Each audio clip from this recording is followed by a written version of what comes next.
This is going to be good. Hope you all are having a good morning. If you are, give me a thumbs up if you're having a good morning. I'm having a great morning. Hi, George. Hey. Well, it's afternoon where you're at, right? You're on the East Coast? Yes, it's like 2 p.m. and as you see, I'm trying to get my setup straight with this ring light situation, but Oh, no, no worries. Do what you got to do. Like, we can talk while you plug and configure while and I'm things trying to like figure this that. out. Okay. It's But fine. hey, I'm here. Listen, this is an informal place, okay? This is a safe space. It's informal. No worries over here. How you I, today? I'm okay. I'm okay. I woke up feeling, great. So I'm basking in that after coming off the heels, excuse me, of an interesting week. By the way, Right. I want to apologize. We're going to talk about this later. Your pronouns are they, them, right? Yes. Okay. Earlier I said the H one, so I apologize. Just to set the record straight. Okay. Yeah, We're going to it's talk cool. about this Listen, later. I still say it sometimes too. I'm still working through But you know what? it. I want to do my due diligence and respect you. You're on my platform. You carved out time to come on in for the finale. You got your wine, I got my champagne, and we're going to be chatting. There So, we go. Sunday. Let's just start with last Sunday. Are you a fan of the Versus series and did you watch with the Patty and Gladys? Yeah, I did watch. It was interesting. It wasn't really a versus. It was more like it's good to see you after all these months. Let's just catch up. Yeah. Um, but it felt good. Did you prepare? Okay, so for me, what I did, because I have not cooked since June, but everybody was talking about preparing these meals because it's Auntie Chella. And George, honest to God, I went to the grocery store and I got 2 pounds of fish. 2 pounds. I fried it all. I had, like, it was a random dinner. I had crinkle cut or Ida fries, 2 pounds of fried fish and cabbage with the assorted, like the medley. Like, I had like the orange bell pepper, the red bell pepper, a little jalapeno, onion, garlic, all chopped up in there. And so I didn't eat all 2 pounds of fish during the verses, but I definitely had some fish sandwiches throughout the week. It's all gone now though because I fried it to perfection. But did you make a meal?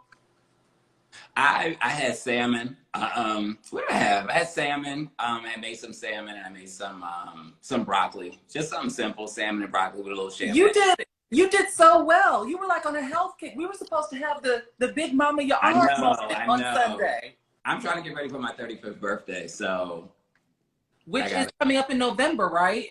Halloween. Oh, Halloween. Yeah. Ooh. And we're supposed to have a blue moon on your birthday?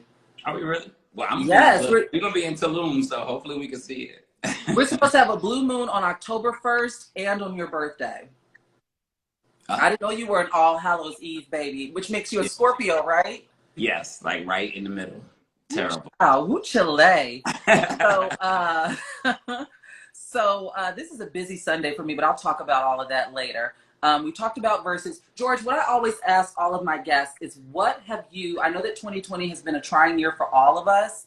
I really don't try to gauge or project anything onto that because I know you got your own set of stuff, just like I got my own set of stuff. Mhm. But I'm always interested in knowing, what have you been reading? What have you been watching? What have you been listening to throughout the lockdown of it all? Like, how have you been occupying your time with media?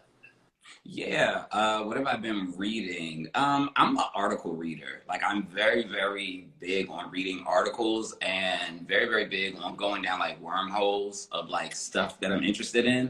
Um, Uh-huh. and so I've been reading a lot of like slave narratives, which is interesting because I I have a project in mind that I want to create around slavery. One of the biggest issues, like for me, is like that we can't name them. Like we can name the experience. There were millions of them, but if someone was to be like, okay, we'll start naming them. Like say their Mhm. names. It's like we can't. Like we could say Harriet Tubman, we could say Frederick Douglass, we could say Sojourner Truth, but by and large, we really don't know them, like outside of their experience. And so that's like one of the things that I wanted to start to learn was like, well, who were they? Like they had stories and they had lives. And so that's actually one of the things I've been reading a lot. There was a project from 1936 to 1938 I think it was called I think it was the Workmen's Project Administration, and basically they just recorded the account of 6,000 slaves telling their stories, and so yeah, that's what I've been reading is like a lot of that to just trying to get like in tune with the ancestors and everything and really figure out who they were. So I have to ask, how has it been with exploring that type of material juxtaposed with our current reality? Like, how are you coming up for air? How are you finding balance? Because it sounds overwhelming just to me. So I'm Yeah. interested in knowing how you're finding balance with kind of ingesting that type of material with the current state of the world. Well, see, I'm very big on ancestor veneration, and so that kind of helps me. Like because I'm very big on my spirituality, I'm very big on talking to ancestors and reading about them and learning about them. And so it actually, in many ways, for me, it makes me better. It makes me healthier. It heals. You know, it's like a common ground that you find with your ancestors, and so it also kind of informs how I move forward, how I make decisions in the world. And so, in many ways, it's not as heavy. And I think that's the other thing too, like because we only know the brutality and we don't know the other side. When you start to read the other side, it actually starts to kind of like take a lot of it off. Like it kind of opens you up, and it takes a lot of the burden off that you carry from there. To actually like start to read about those type of stories. So in many ways, like it helps me. Yeah, it's helping me. I have to ask, have you ever heard of the book, The Warmth of Other Suns? No, I haven't heard of that. I have. It's been highly recommended. Listen, this book is almost 700 pages long. I have not began. We're going to talk about books. We're going to get into books later. Okay. But yeah, I know that it kind of deals with this type of subject matter, if I'm not mistaken. If anyone in the comments has read The Warmth of Other Suns, let us know, because it's a doozy. It's a doozy, but it's good. Like I think it's like the author like won a Pulitzer Prize. Like don't get me wrong. Okay. Like it's an exploration of that type of like the duality of that, if that's a safe word to say when we're talking about enslaved people. But yeah, okay. So what have you been, is there anything that you've been watching? Is there anything, any podcasts, any new music you've been listening to? So this is funny because I always get criticized because I don't listen to a lot of new music. Me neither, George. Me neither. It's funny though because you're gonna be on with Kyle, and trust me, if you ask Kyle about the music I listen to, Kyle gonna be like, I hate. Well, they don't hate my music, but they just know like my music is definitely not like Snow Allegra and Kalani and the New Girls. Like I do like it when I hear Evelyn Champagne King and Shaka Khan and that's what I listen to. So I listen to Alicia Myers and like, you know, like Linda Clifford and like Gloria Gaynor. I listen to all the old girls all day, and they hate it. I've been that way since I was like 15. All of my friends have hated that. They love it though when it comes on because then they're like, oh, I forgot about all of these songs. And I'm like, I told you my music is good. But who I've been listening to more recently as I've been writing the next book is Donna Summer. I went down again one night, 4 a.m, just going down a rabbit hole of like reading about like all the accolades she had, how she was like the Beyonce of the industry for like from like 78 to 84. And I had never realized that she was that famous. Yeah. Like, she was like, yeah, like hyper famous. Like, and I didn't realize that until I just kept researching her. And I was like, well, let me get into her music a little bit. And so I've just been loving listening to her while I've been writing. I've also been listening to Cookie Kawai. She's the girl. She does the Jersey Club music, and she did that video with the parade in the street, and they were doing the parade. She has an album. You're a Jersey native, right? I am.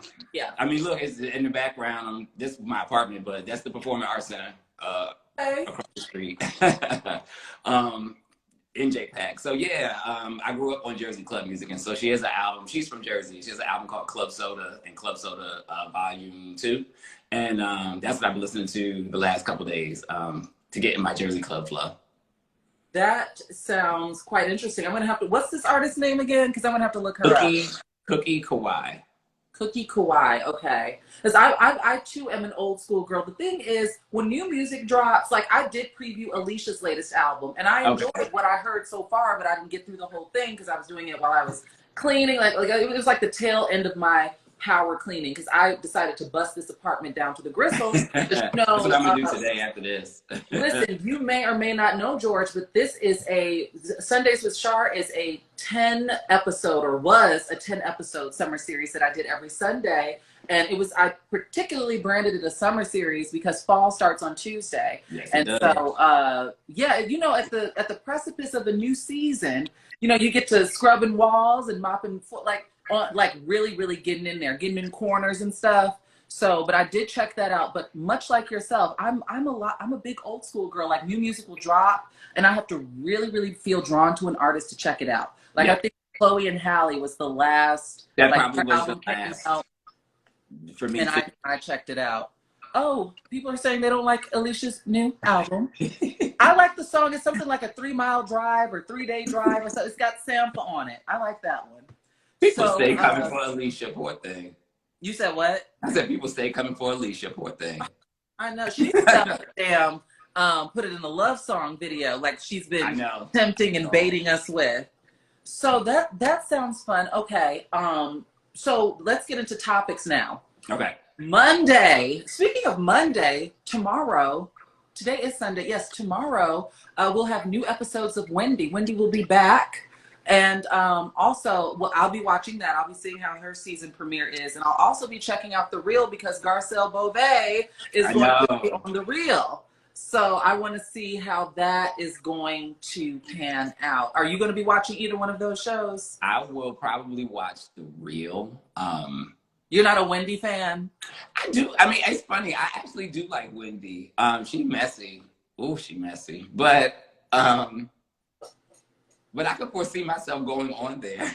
So it's like, she messy, but I also could see me and her on there cackling and kikiing. So, I don't know. I might watch Wendy. I'm definitely going to watch The Real, though. They get into it. Normally, I'm a Wendy watcher, and I don't watch The Real, but I feel like Garcelle might be my draw. I'm a big fan of Garcelle. Me and too. She has hosting experience. She knows what she's doing. So she might be my draw depending on the direction of the show. Like, are we still going to be talking about our favorite lip gloss and whether or not we like pork rinds? Or are we about to have, you know, substantive conversations? Yeah, I do like the show, though, but it's not it has never been must-see TV for me in the way in which, like, The View is for me type. Right. And I don't know, I'm a little upset. I be wanting Tisha Campbell to win so bad. And I feel like she guest hosted on The Real for like 80 episodes and they still like didn't give her a job. And I'm just like, what did Tisha gotta do, y'all? Like, yeah, I love give Tisha a seat somewhere. But I'm excited to see Garcelle because I think she's gonna I don't know, I have a feeling she gonna be getting Jeannie Mai together a lot. Okay, well, we'll be tuned in. And shout out to Tisha. You know, I'm so nostalgic for parties and for people. And Tisha used to have Tisha Fridays at the Zen Lounge, Studio City out here in LA. What a time to be alive. What a time to be in Los Angeles during Tisha Fridays. If you're from that era, the Tisha Fridays, we already have a question. I think I'm just going to jump in. And then we'll keep going. Did you like Amanda Seales on The Real? I'll let you answer, George. I actually did. I mean, you know, Amanda, she's interesting. I like Amanda Seales because she definitely speaks her mind. And I think she makes a lot of valid points. Like every now and then she's off, you know, you'd be like, I don't know, girl. Like no one gets it right 100% of the time. But I do feel like she was really, really good. She was what that show needed because that show needed a lot of pushback to a lot of the things that they say. Sometimes they just say stuff and you just be sitting there like, girl, did you really say that? And I was glad because she was really kind of there to kind of, especially with the, you know, they have that interesting topic of like, Asian women who date black men, and then Tamara with the birate, you know, with the interracial man, like, so it gets touchy. But I was glad she was there because her being there, like Amanda really was pushing into places like, no, girl, like that's what we call fetishizing, and you can't say that. I really wish Amanda would have stayed, but I get it. Like to go to work every day and have to fight, nobody wants to go to work every day and have to fight. No, oh my goodness, no. But speaking of talk shows, last Monday, Andrew Gillum, alongside his wife, RJ Gillum, premiered on the season 2 premiere of one of my favorite talk shows, The Tamron Hall Show. in which Andrew revealed, they talked about everything, but Andrew ended up revealing that that he is bisexual. He identifies as bisexual. The internet kind of really reacted like I predict them to, like this seventh grade lunchroom cafeteria table type way. And I Yeah. thought what was so interesting about this interview is that RJ, his wife, mentioned that she knew that he was bisexual prior to walking down the aisle with him, which then added another layer onto that conversation. What are your thoughts on the whole Andrew Gillum revelation, him standing in his truth? I've also seen bisexual erasure. You know that always comes, especially as it pertains to Black men. Yeah. What are your thoughts around this revelation? Yeah, I mean, I appreciated the transparency that RJ showed. The fact that she had open communications with her husband to know who her husband was prior to all of that. And I think them displaying that type of communication, that type of language and communication for the world was really, really, I guess, welcoming in many ways to see them be so transparent about all of that. I did think the comment she made was interesting. Like, as long as I only knew, it was fine. Because that's still, that I just feel talks that's about the, reflective of so many marriages. That's yeah, that sentence, that type of idealism or what have you is yeah, reflective of a lot of, and they're entitled to that.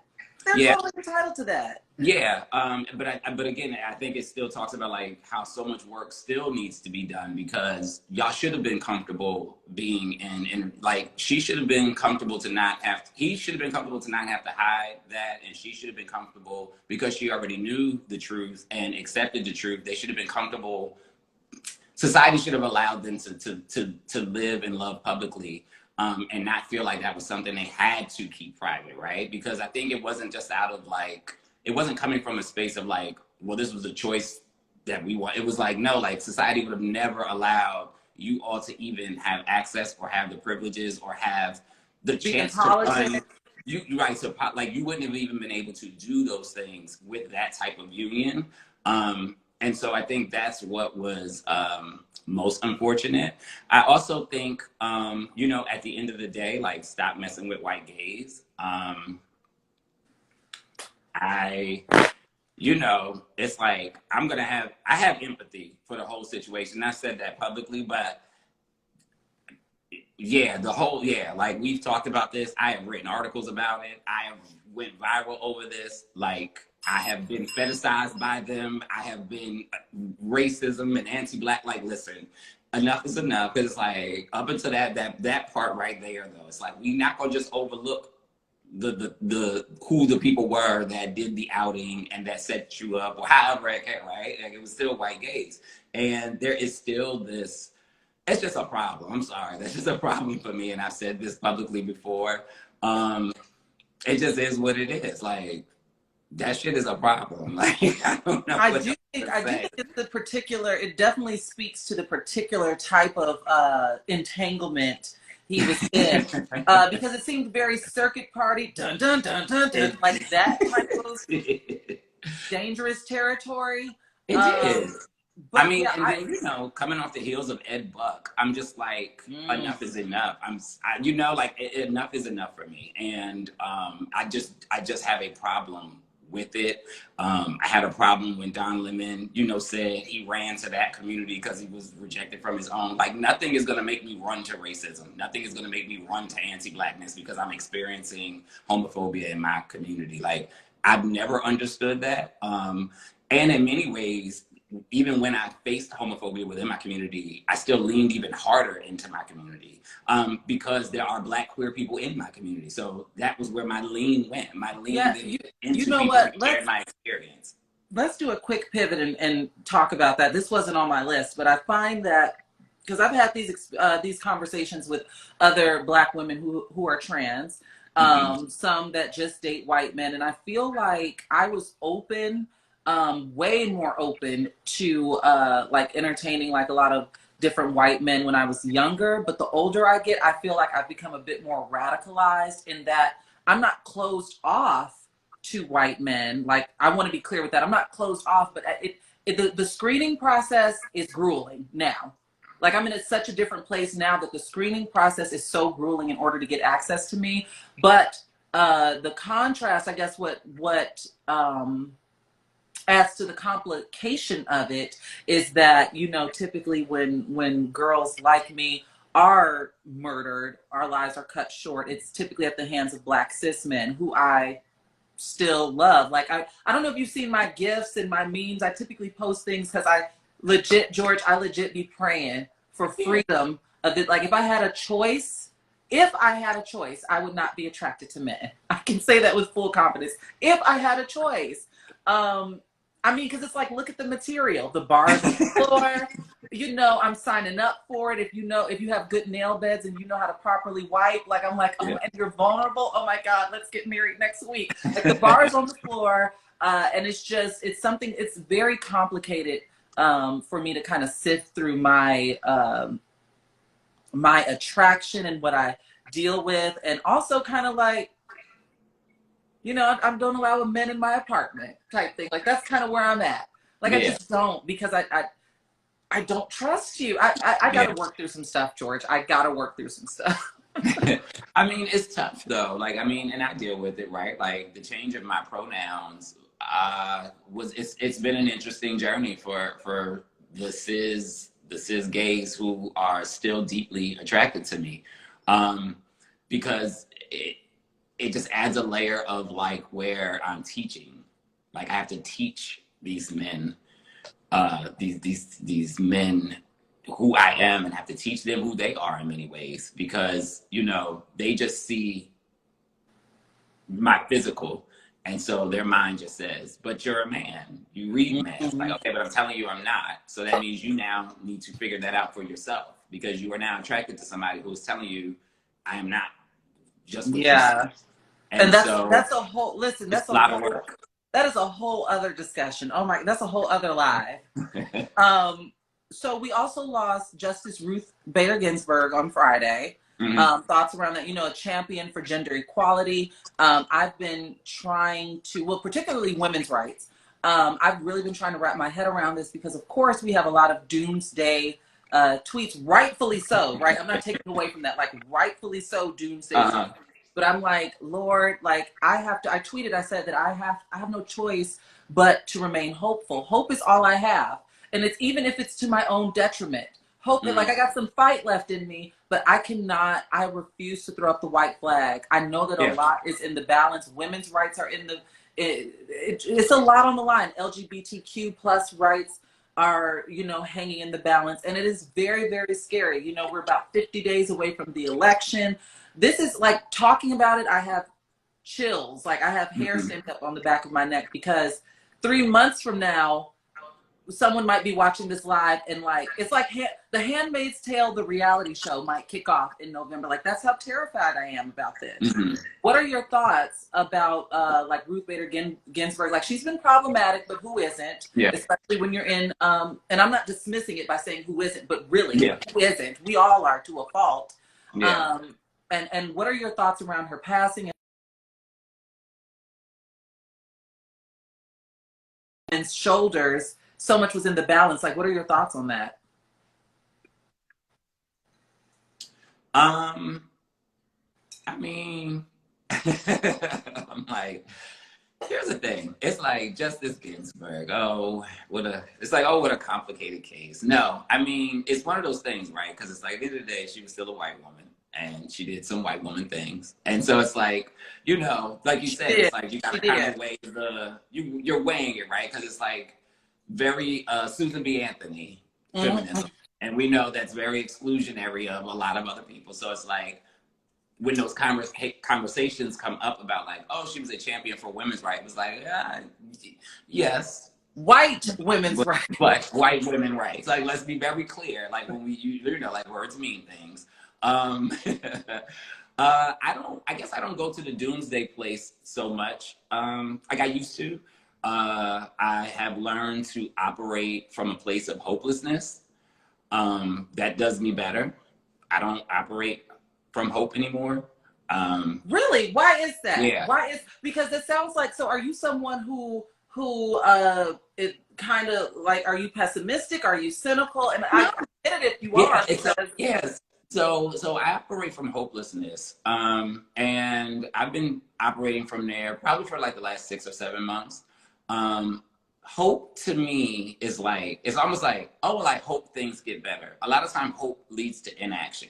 Like when we say like, I hope this happens, oftentimes it's like, well, I'm not going to do anything to create that happening. However, I do hope it gets better. Just like when you tell a person like, oh, well, I hope it gets better for you. It's like, but if you have the resource to actually make that thing better, are you going to do that thing to make it better for them? Or are you just going to hope that it gets better for them, right? Hopelessness to me is kind of like how when we say Black people make a way out of no way. If you realize that you have no way and you still can make a way, that's bomb, right? Like you made a way when there was no way, right? And so I feel like these are the times where hopelessness needs to start kicking in for some people, because usually once a person gets hopeless, that's when they start to move. That's when they start to change things. That's when they start to do things. Like when you hit rock bottom and they say like the only way you can go is up. Well, it's like, well, you can never do that if you're still hoping. Like you have to hit the bottom, right? And so I think for me, months ago, I hit my bottom, and that just shifted the way that my perspective changed on a lot of things, right? Because I can, on a macro level, look at the world and be like, yeah, this is really fucked up. Like Trump is fucked up, police are fucked up, all of this stuff is effed up. But then I can look at my life on a micro level and be like, but I have a best-selling book, a TV show, a $250,000 book deal. Like I got all of these other great things going on in my life. And I could just take a step back and be like, well, I don't really give a damn who win or who lose, because my life is gonna be fab regardless, because I got publishing and I got money coming in and I'm gonna be fine, right? And so that's why I had to shift my mentality before the success came, because I knew how easy it could be for me to check out and say, well, F all of it. Like, I don't have to, I'll be fine the rest of my life and I'll make sure my family good because I'm gonna have money, right? Hopelessness, though, is what helped me shift my mentality to a place where it was like, no, like I have to still protect my community. I have to still do this work, and I have to still use my money and use my resources and create the system so that we don't have any more Nigel Shelbys, and create the system so we don't have any more, you know, trans violence and trans murders. And like, I have to actively do that regardless of how well I am succeeding in the quote unquote worst of times, because 2020 has been my year. This has been the best year of my life.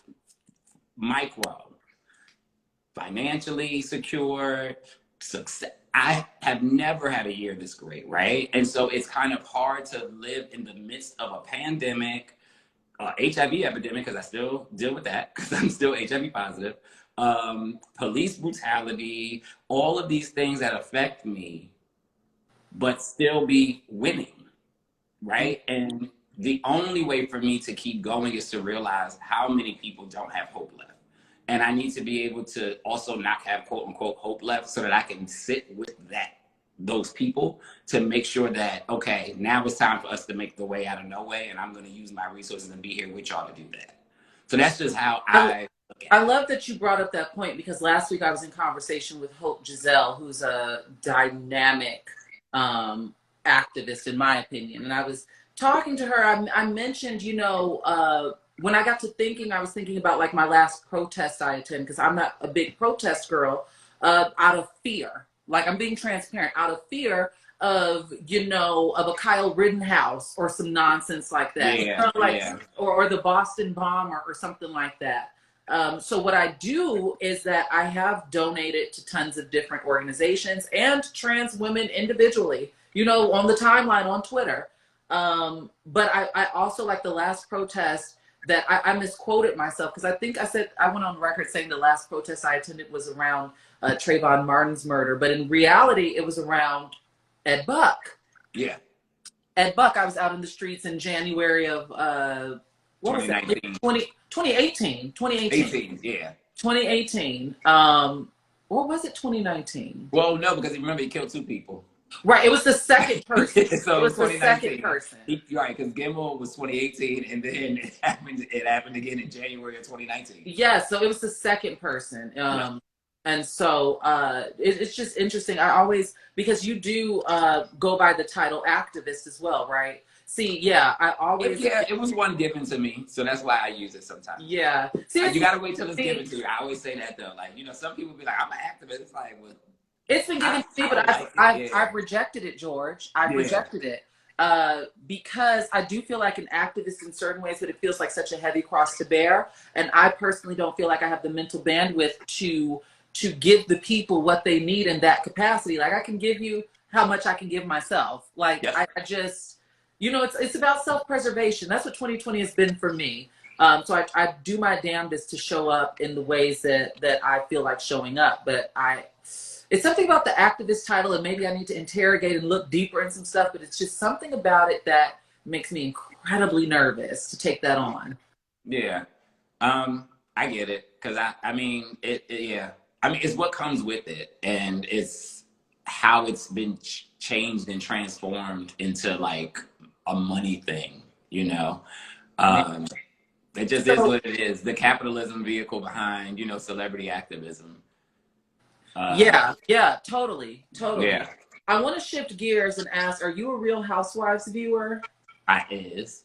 Which do you watch Atlanta? I take it that you watch I Atlanta. watch Atlanta. Potomac is, you know, definitely that That's girl. on my list later today. However, this week we also got word from Nene. I mean, it was released months ago that she was fired, but Nene Fired. officially confirmed that she would not be returning for this upcoming season of The Real Housewives of Atlanta. What are your thoughts on this? Are you sad about it? Are you mad about it? Are you happy about it? Do you think that Nene is RHOA? Let's get into it. Nene, you know, Nene is good TV. It just is what it is. Nene has given us legendary gifts for years and legendary sayings. I mean, we use her sayings every day. I mean, We really do. And the she's gift, in the everything. National Museum of History and Arts. Like, as like the one of the pioneers for breaking that era, like, you know, like starting that whole era of reality TV and making it a thing, like to where you could have success and become a celebrity in many ways, from it, and not just having people watch your life. I think it is interesting though, because is Nene RHOA? Yeah. I mean, you know, I remember the first time she left and the viewership dropped by 1 million. And literally they called her back and brought her back. I think this time around it is a little bit different, only because RHOA as a franchise is stale. So I think years ago when she left, the franchise was still pretty hot. And so it was like, no, like we got to get her back. I mean, they were bringing in almost 4 million viewers. Like that was unheard of. I mean, and they make more money than every other. I mean, they make way more money than every other franchise. I'm laughing because the Nene quotes are popping up in the comments. They make it in your size when you got the coin. When you got the coin. That literally is one of my favorite. That's one of my favorite comebacks. Hey, Miss Isis. Hi, Isis. Hey, sis. Yeah, like, you know, Nene really is Real Housewives of Atlanta. Like, she really, really is the show. Kenya can't carry it. Portia's the new Supreme. So I have fallen in love with the Portia V. Williams. I really have. okay, I have to Portia Luther King. Yes, Portia Luther King. I have to ask you this because this has also been a big talking point on the Twitter sphere. I don't know if you've seen. What are your thoughts around the saying, you need to stay out of women's business? Because personally, I love it. But, you know, a lot of people I've seen within the Black LGBTQ plus community have deemed it homophobic. And I get it. Like, I feel like I've read enough hot takes to understand. And maybe it's the problematic nature showing up in me. But staying out of women's business is another one of Nene's. I count that in one of her iconic lines. I use it frequently. I feel like I don't weaponize it against LGBTQ people. It's specifically reserved for cisgender heterosexual men who have something to say. And I feel like Nene wasn't weaponizing it in that way, because if you watch season 6, Peter really did need to stay out of women's business, even though they were calling him Lupiter and Patricia that season and things. What are your thoughts as someone who is queer, non-binary? What are your thoughts? Do you think staying out of women's business is inherently a homophobic statement? Yeah, I mean, because we know what it means. Like, I will say, like, when it's said, usually it's oftentimes said way more towards queer male presenting or queer men than it is. I mean, like, I think about how many times like hoteps have gotten on the timeline and said something about women, yeah, or Turks you have know, also Ti co-opted talking it. about the virginity thing or whatever. I rarely ever see the comments "stay out of women's business" pop up when they do that. It never comes up. It only comes up when the girls are shading or the girls are commenting on, you know, certain things in fashion and stuff, and then all of a sudden it's like, I need to stay out. It's like, but we do the hair, we do the makeup, we create the trends, we do the fashion, we do all of that. Our community do all of that, and then now we got to stay out of quote unquote women's business, even though we create the whole aesthetic, and like we push the culture, and like everybody else said, the barbs, and like everybody else said, women come to us. Like, come on, like, are you kidding? Like, the girls that are my friends come to me all the time, like about situations going on with the people they dating, the people they married to come and get advice and all of that. So it's like, you know, and I always say this, like, homophobia is a byproduct of misogyny. And Oh so yeah. we can always admit that gay men too often use misogyny as a retort to homophobia, and cis women often use homophobia as a retort to misogyny, and it's not right. Like, both, because we're both suffering under literally patriarchy and heterosexual men who have created that system that harms both of us. So I do think that there is work to be done there, but I would rather you just call out the misogyny, like just call it out and say, there's no need for you to be misogynistic.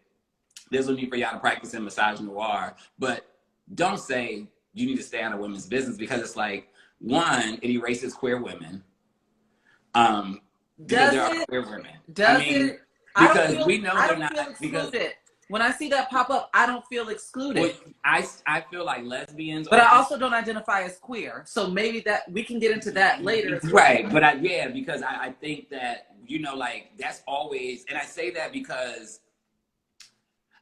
because oftentimes, and I have seen it weaponized against like trans, because again, like, a lot of those cis women are TERFs. Like, so, like, you know, they're TERFs. So it's like, in many ways, they just ain't saying it, but we know what they mean when they say women's business. They not meaning everybody that identifies as a woman, right? Like, we know exactly what the loaded language of that means. And so I do think it is a lot of erasure too of queer women who clearly are like, well, we also, you know, and in my opinion, like femmes and like femmes, femmes operate and navigate the world, whether they identify as a man or not. Like, femmes still navigate and operate the world under many of the same systems that harm women. Yeah. You know what I mean? And so it's like, you got to be really, really careful with that, because it's like, it's like, but how do you say that to, like, you know, one of the femme MUAs? Like, their whole business is the women's business.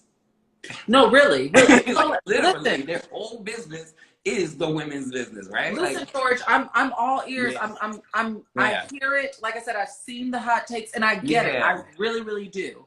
However, like I said, my problematic nature is that it's one of my favorite clips. It is one of my favorite scenes. Now, it is one of my favorite scenes. And Nene's delivery was stay out of women's business. But I understand, I really do understand the harmful repercussions of that saying. Like, a lot of people have framed it like we grew up saying that. We grew up hearing that. That was not my experience. However, that doesn't take away from those that are in the community that did grow up hearing that.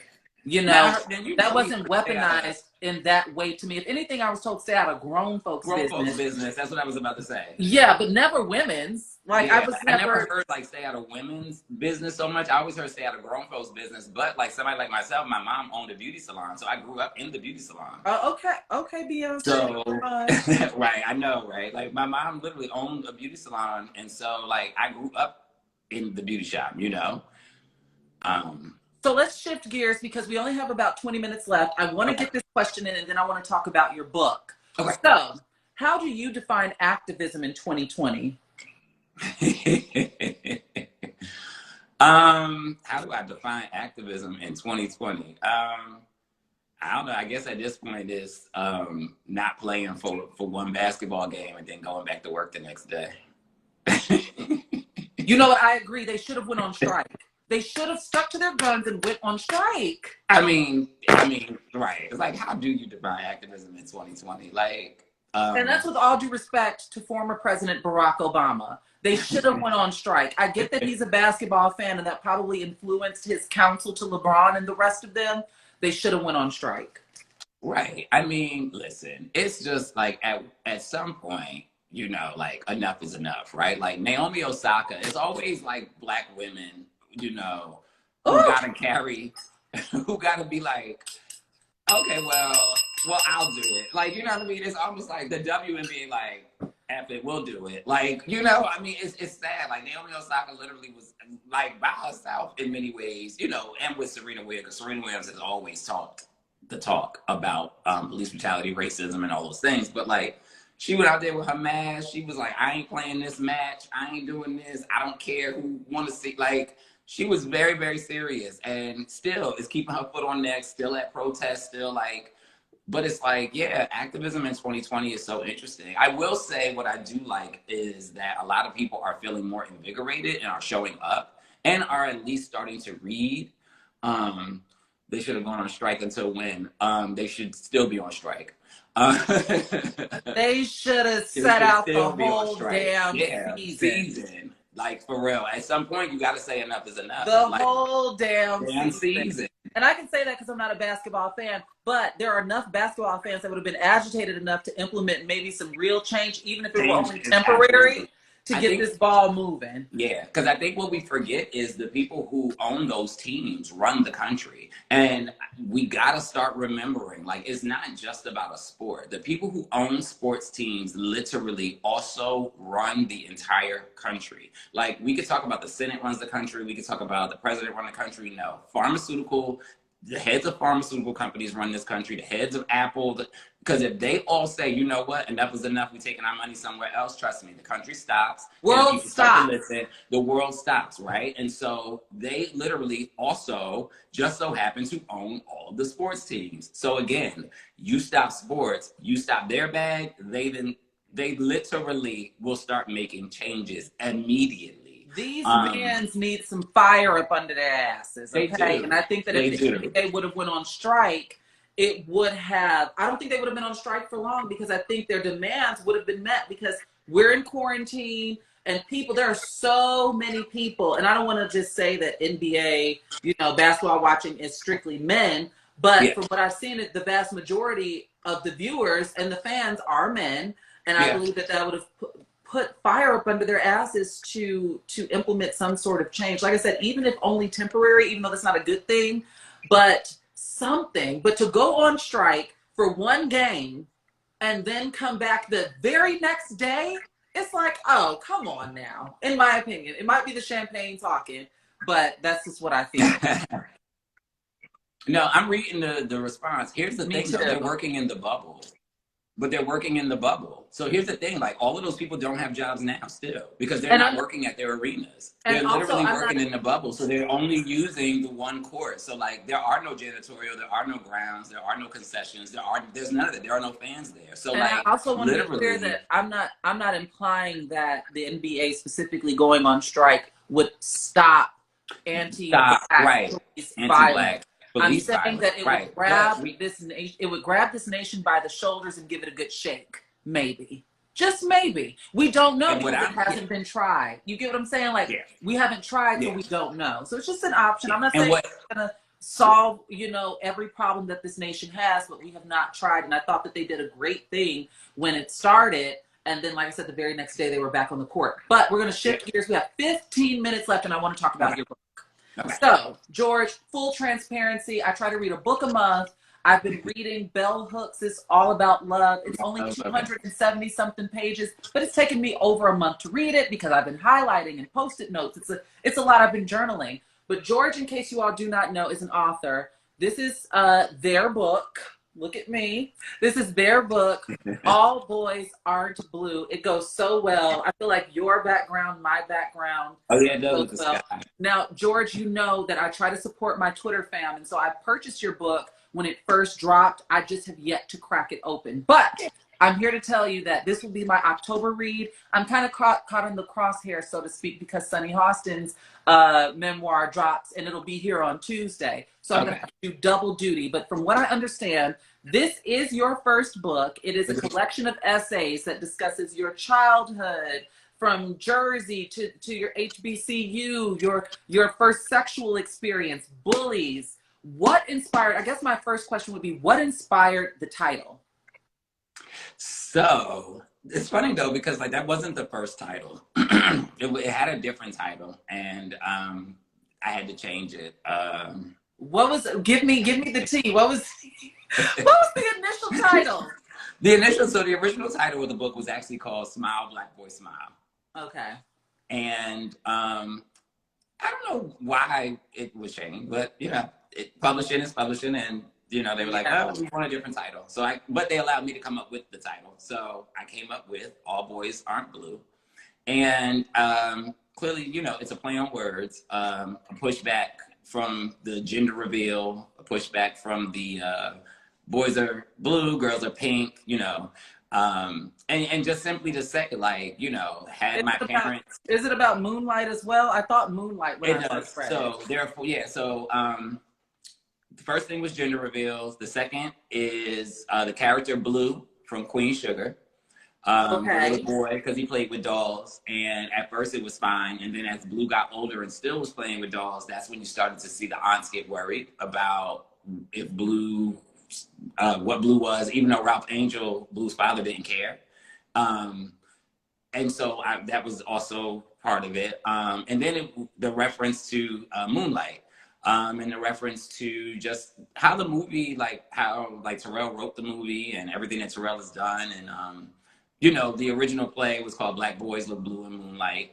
And yeah, so it just was kind of like playing a reference on all of those things, just about Black boys in general, and how we're just put into this system of which direction we have to go and where we have to go and what we have to be as soon as they say it's a boy, or as soon as that smoke comes out blue. It's like we put all of these things in place for the child before we meet the child. So let me ask you this, because last week I talked to, like I said, I mentioned I was in conversation with activist Hope Jossell. She and I are both products of HBCUs. I understand that you are as well. Hope went to Alabama State. I went to Langston University. And not only are you a product of an HBCU, you're a member of the Divine Nine. You're Alpha, correct? Alpha Phi Alpha, who you with ICE, all of that good stuff. So really quickly, I want to know what your experience was like, because my experience, even though Hope and I were both trans women, Black trans women at the time, I believe that Hope was not presenting as such. Much like myself, I was a non-conforming girl. You know, I still had my beat on, and you know, like, it's been an interesting journey. However, Hope's experience and my experience were totally different in HBCU life. So I'm interested in knowing what you, as a queer person, who is in the Divine Nine, the National Panhellenic Council or what have you, who attended an HBCU, what your experience was like. Because I know you touch on it in the book, but I want to know what your experience was like. My experience though was pretty good, like overall. Like I mean, of course, like you deal with homophobia, unfortunately, especially back then, because I went to school from 03 to 07, and you know, when I think about where we are now, it's like we're visible, so like people have a little bit more of understanding of who we are and what we are. Back then, everybody was pretty much closeted, except for like 4 people on the campus who were openly gay, because I hate that term too. But you know, that's the term the girls like to use, so we say openly gay. So I guess they was openly gay and we was closedly gay. So you weren't out in college? No, I wasn't. I guess that was. I mean, funny. This is why I always say, and see, this is why I always have a problem with the term like out, because it was like you couldn't hide it. Like I couldn't hide it. Like I was sassy. I was like, I was always, You like my just mother didn't. said, Let's you just was say always it out. wasn't. It I just didn't wasn't identify. confirmed. Right. I It just was didn't not identify. confirmed. It wasn't confirmed. Um, it wasn't confirmed until everybody found out who I had sex with, and then the other fraternities started talking about it and stuff. That's when it really got confirmed on the campus, because it became a whole situation. But Listen, we're gonna have a whole other conversation some other time, some other day, honey, because I'm sure we have some parallels. yeah, but it was great. My experience was great. I ended up working for the college for many years. I ended up, I still run homecoming for the Alphas. It's been an interesting journey though, especially now. We'll have to see what happens moving forward, because it is interesting. Like when you come from an HBCU and when you come from the Divine Nine, a lot of times they're accepting in many ways. They're okay with your identity. I'm a little different though, because it's like, well, what happens if our most famous member is someone like George? Mm-hmm. What does that mean for the face? What does that mean for the image? What does that mean for the stances? What does that mean for anything? They're gonna have Our to most challenge their famous own member, stuff. That ain't gonna is have to someone do with like you. George. So I think those conversations will probably be starting soon. I will say though, so far it's been pretty good. They've been very supportive. A lot of the brothers have been extremely supportive of the book and everything I'm doing and how I live. And yeah, I mean, I love the HBCU experience. I'm excited to be doing the TV show. It's going to center that. Yes. Okay. So I was going to talk about that. So you Yeah. with the Gabrielle, the Union. Yes. And you have this book. Okay, so I'm going to encourage everyone. This is the title of the book. It's All Boys Aren't Blue. It's by George M. Johnson, who I'm obviously in conversation with. And the book, Gabrielle Union is such a fan of this book. She not only endorsed it, but you have a deal with Sony TV. Am I correct? I do. And this book will be a television show, like a scripted series. How did that come about? We have like 7 minutes left. So how did that come about? Yeah, so me and Gabrielle's relationship started like over a year ago. I wrote an article just about like Zaya and like how it was so amazing to see a family supporting their queer child. And both her and Dwayne hit me up after reading the article, and Zaya read the article, and like that's where our relationship started. And so wow. I knew I was gonna have like the advanced reader copies of the book, and I was like, hey, like, can I send you the book? And she was like, of course, like send us all the book. And so we sent it, and she read it and she loved it. And didn't hear, Hollywood is interesting because you don't hear nothing, so you don't know. You're just like, all right, well, hopefully it works, and whatever. But then we got that email, and it was like, hey, like Gabrielle's production company wants to talk about turning the book into a show, George. And so we had a lot of negotiating, a lot of back and forth, and good meetings and all that stuff. And so we came to terms. I get to co-write it, so that's pretty cool. And I also get to be executive producer, one of the EPs. Wow. So, let me get my bell. Hold on, George.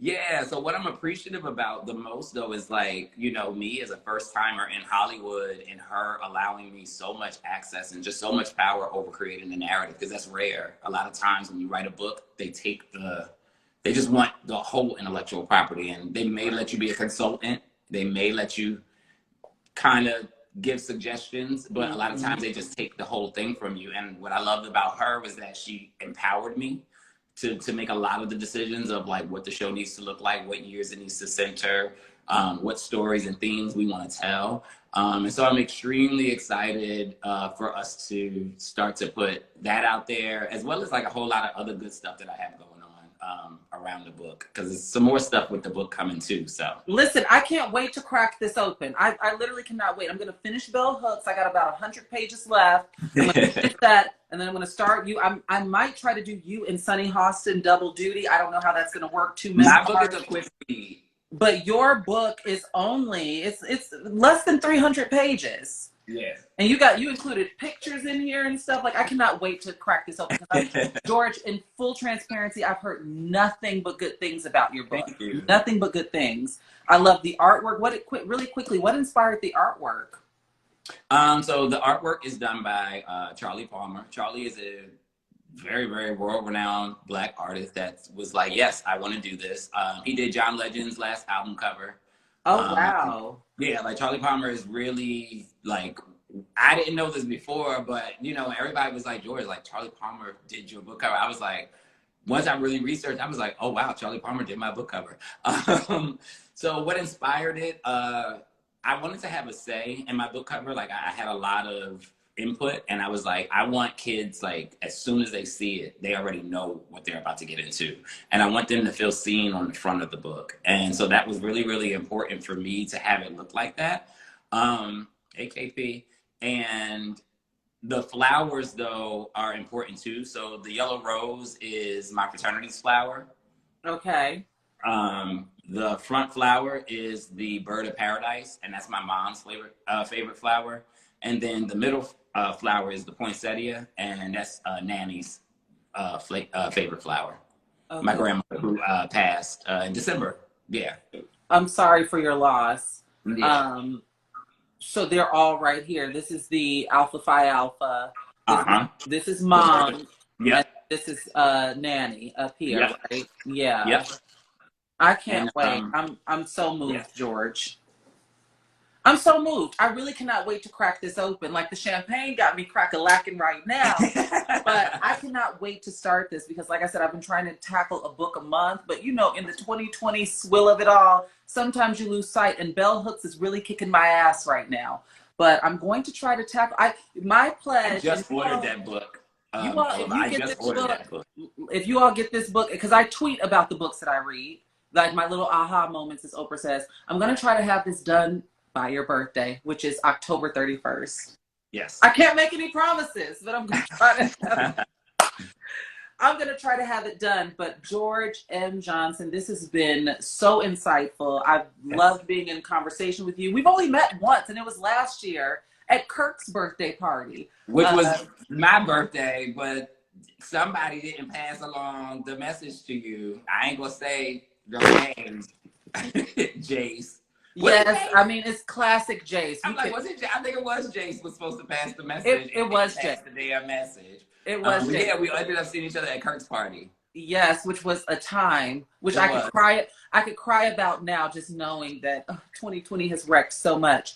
But yes, I want to thank you. This has been such an incredible joy just to be in conversation with you, and I've really appreciated your insight to a lot of different things. And again, you all can find, where can they find you on social media while we got 1 minute left? Yeah, I am GM Johnson on Twitter. I am GM Johnson on Instagram. And, oh God, do I still use Facebook? The dinosaur known as Facebook, George Matthew Johnson. And again, you all go out and pick up his book or stay in and order it. Pick up his book, All Boys Aren't Blue. You're going to want to read this before the television show starts in development, so that when you're watching the episodes, you can say, oh, I remember that part in the book. That's what I like to do, at least. And it's less than 300 pages. Look at this. It's not crammed wording. You know, it's our type of book. Those of you who follow me, it's our type of book. All Boys Aren't Blue by George M. Johnson. George, thanks so much for joining. Thank you, Shar. This was great. It was. And those of you who will be sticking around, I'll be in conversation with Kyle Price in a few minutes. So come right back. This is the season finale of Sundays with Shar. Bye, George. Bye.